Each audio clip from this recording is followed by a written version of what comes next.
Howdy, and welcome back to A Texan Shaves, Phoenix Artisan Accoutrements 2025 Advent Calendar. Day 1. It begins, guys.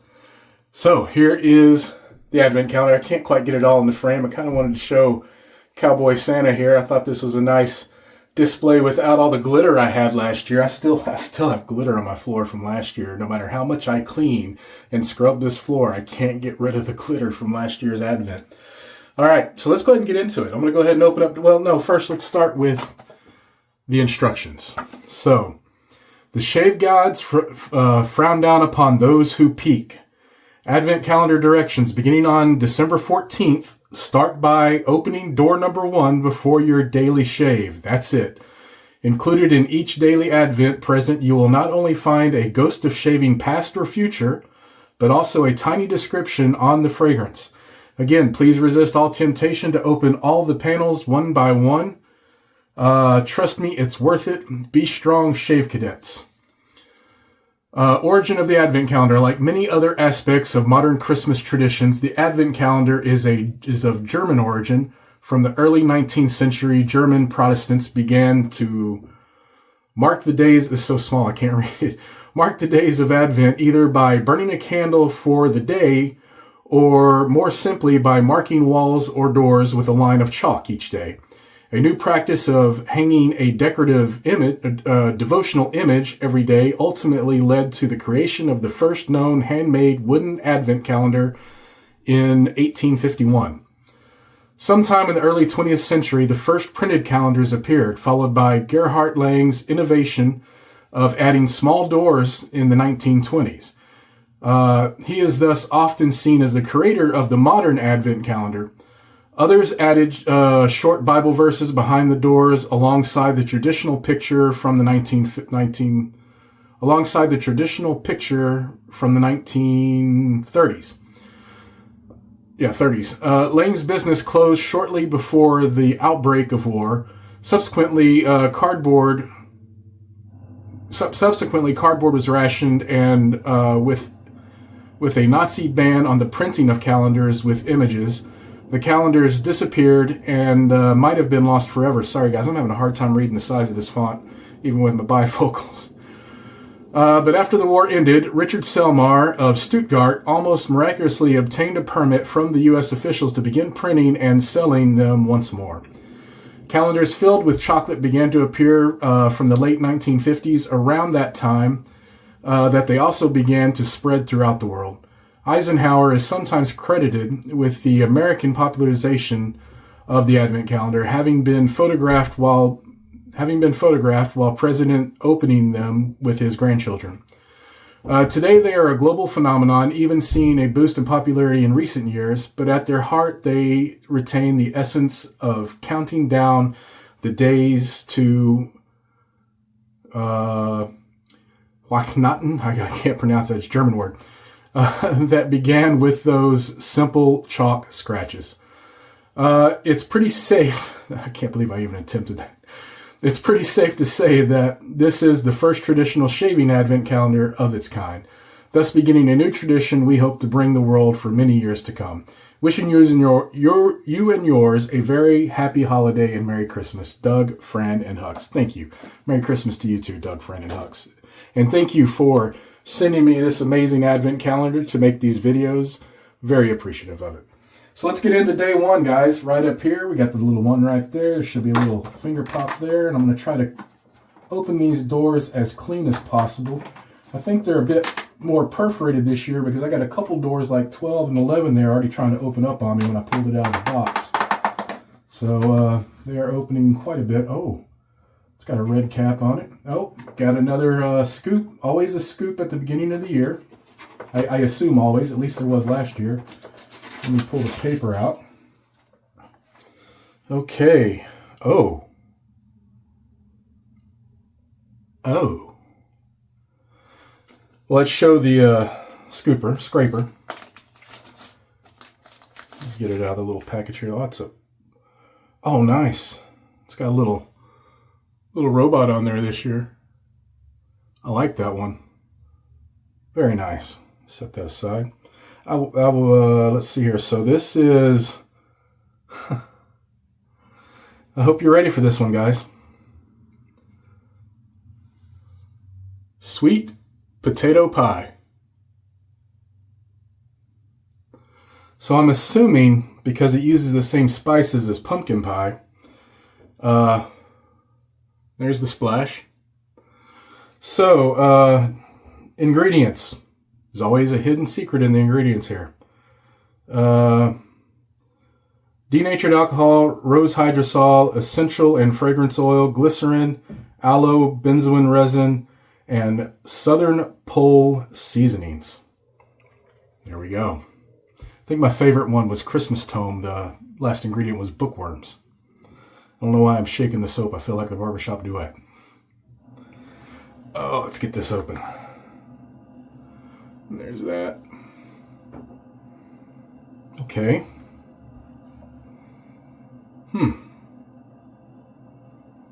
Interesting. All right, in true fashion, I'm going to put a little bit of the splash in the back of my hand. Then I'm going to break away and prepare the lather and the shave, and we'll be right back. So let's go ahead and get some on the back, and I'll talk about the top notes. Give me 1 second here. And before we cut away, I'm going to read the card, of course. So let me get a little bit of that. There we go. Ooh, okay.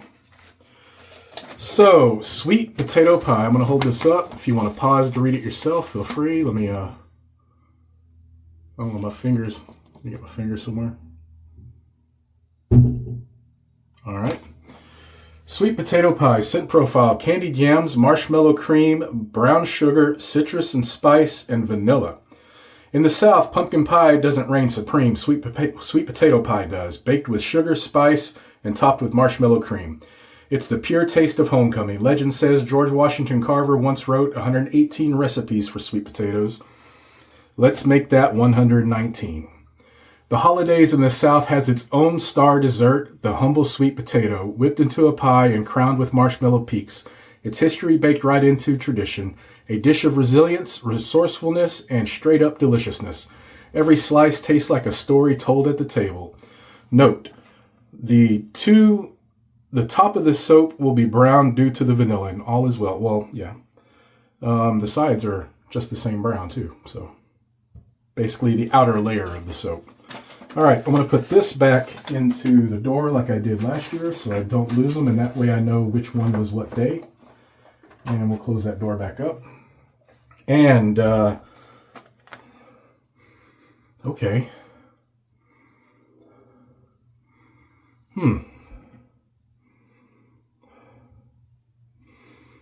That smells really good. I had this real heavy gourmandy note at first. Let me pull this back out. But it seems to be kind of gone already. I don't really get the yams. I do get the marshmallow. Right now I'm just mainly getting the citrus and spice. All right, well, we'll talk more about it here in a little bit. Let me get the shave ready. We'll be right back. All right, we're back, and I've got the lather made. Today I'm using the rose gold plated copper Ascension Select for the razor. And for the brush, I am using the, this one is the Phoenix Artisan Accoutrements Switchback 400. And look at that glorious lather I've got going there. I have a AP Shave Co. Pure Bliss set in the ferrule of this one. And let's get the, man, that is nice. Getting a lot of the citrus right now while it's drying down. But let's get the, we're going to do a head shave today. So let's get the glasses off and the head wet. And we'll get this shave going. Now I've got a couple days growth. Which is one reason why I selected that razor. All right. Got a beautiful lather going. Nice and creamy.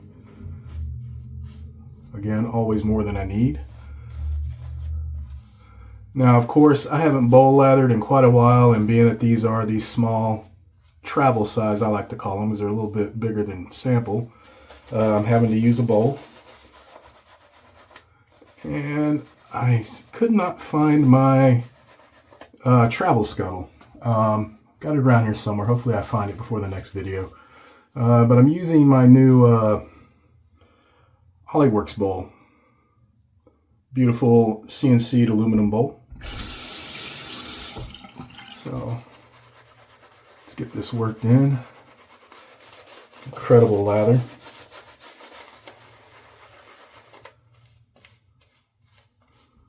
Way more than I needed always. Man, it smells good. It's, I mean, all y'all know I'm not the best with gourmands. This one is kind of light on the gourmand. I'm still not getting the yam. I mean, we'll see on the splash. But I'm definitely getting the spices and the sugar, a little bit of the vanilla. But on the splash, though, I'm really getting those. Here we go. Okay. The spices are coming through more now, and the vanilla. The more it's drying down. It's really nice. Very festive, very fun. It reminded me a lot of Atomic Apple Pecan Pie, actually. Alright. Let's get the razor wet.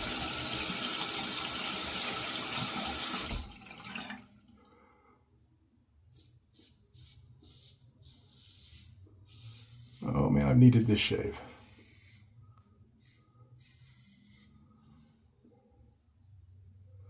I am so excited to be doing the Advent calendar again. This is always so much fun. It's a lot of work though.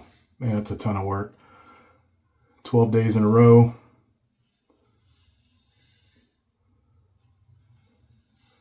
But all of you guys are worth it.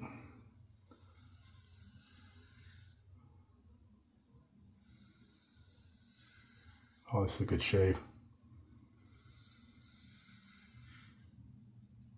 One of my favorite razors.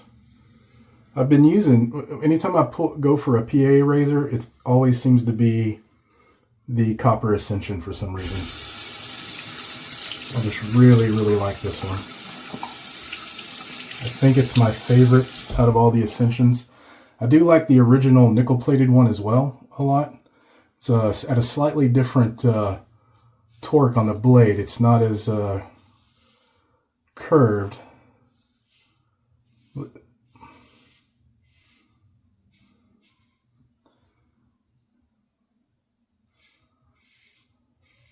You know, it's funny, I swore that the Meta 4 was going to be the only PAA razor I ever needed. And I really do like that one. And I used it exclusively for a long time. But I've really grown to like these dual open combs.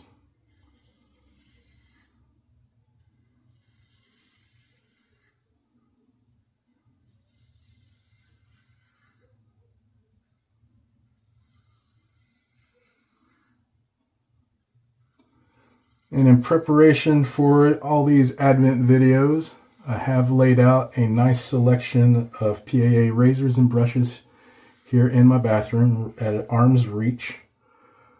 So I don't have to go running around getting everything together like I did last year. That was excellent.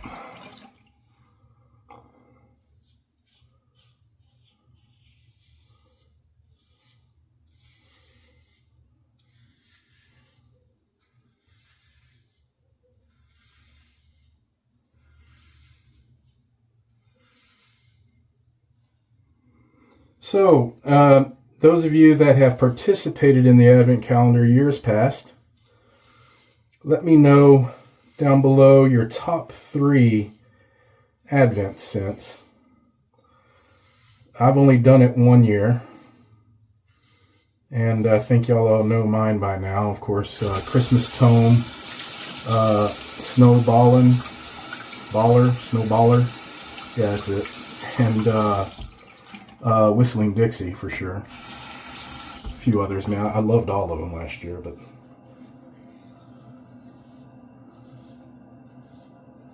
get a little cleanup.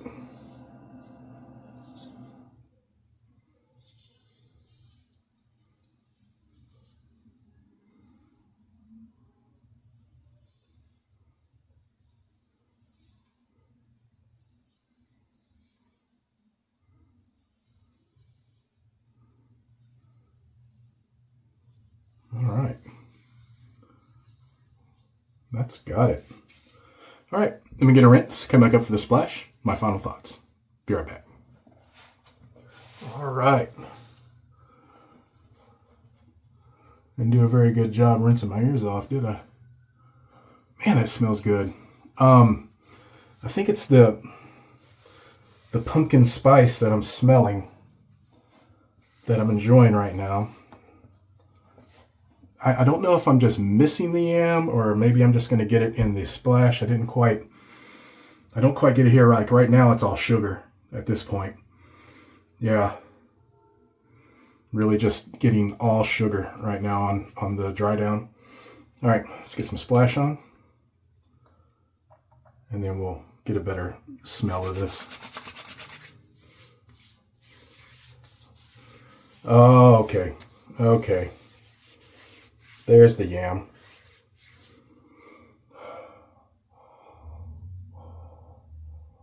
Also getting the crust.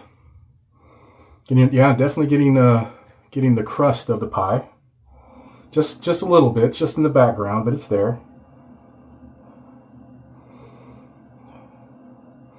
Having a hard time just picking out the yam specifically. What happens, for me at least in my nose, that citrus comes up so fast that's in there. Yeah. I'm definitely getting the brown sugar. The vanilla is very light. But that citrus pops up so fast. I mean, it starts gourmandy, then all of a sudden for me, the citrus just comes to the forefront almost immediately.